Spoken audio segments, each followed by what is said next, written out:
2012 Fiat 500.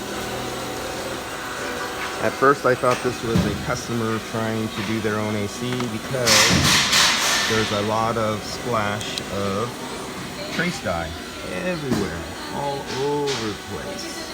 But what this was it's a head job, or intake manifold job, and they had to remove the refrigerant, and I wasn't available on a Saturday, so Mother Nature got to do the recycling part of it, and they decided to release one of the bolts off the top of the compressor, right where the line fitting goes on, and just let it blow like a geyser, which in turn released a lot of the oil right out of the compressor and the system, which if I wasn't told this, and the oil's dripping down below and all over the place, if I was not told this as a technician who was doing the air conditioning after this fact, what would have happened was, I don't know, the oil was lost in the system. Supposedly, I was just told it was brought in here, no information.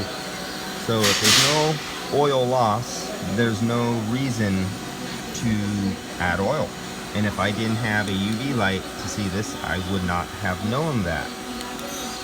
And so the AC would have worked beautifully for maybe weeks. We're going into winter right now, and it's San Francisco, so we're kind of mild, we're not really cold, so the customer may never even use the AC except for defrost a few times without a load, with very little oil left in the system, and the compressor probably would survive, which they usually do, for several weeks or months of use.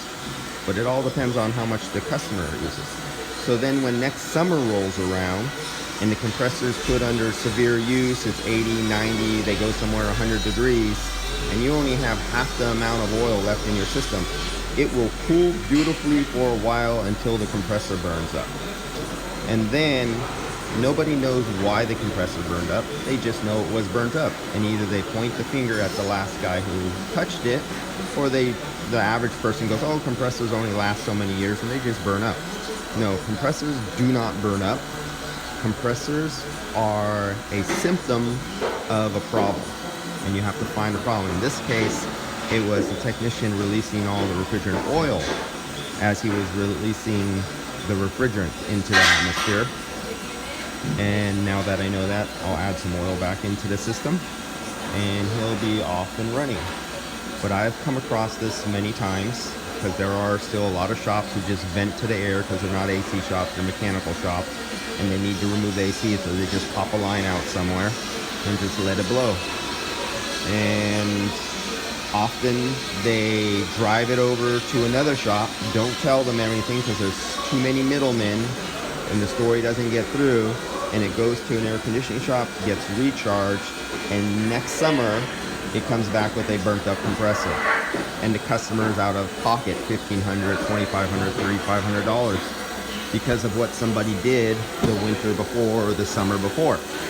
They don't always die immediately. It's a delayed, like a ticking time bomb. It's a delayed reaction, a delayed failure.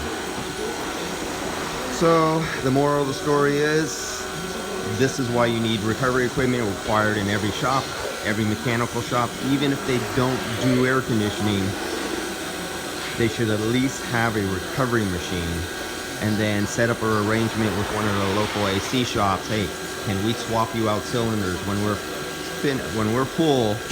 You come and take our cylinder, or we give it to you and you give us an empty one, and we just go from there and you recycle. But on top of that, the shop must, and this is 100% must, have a refrigerant identifier, because there's unfortunately a lot of contaminated refrigerant out of there, and there's more contaminated refrigerant coming in the pipeline because of our switchover from 134 to YF 1234. And because of that, we're going to have a lot of contaminated refrigerant again. And once again, all the snake oil guys are coming out on the internet and on magazine ads with some universal or substitute refrigerants that have multiple blend gases in them, propane, butane, and they're trying to add that into the new YF vehicles. I'm already coming across that here locally in San Francisco.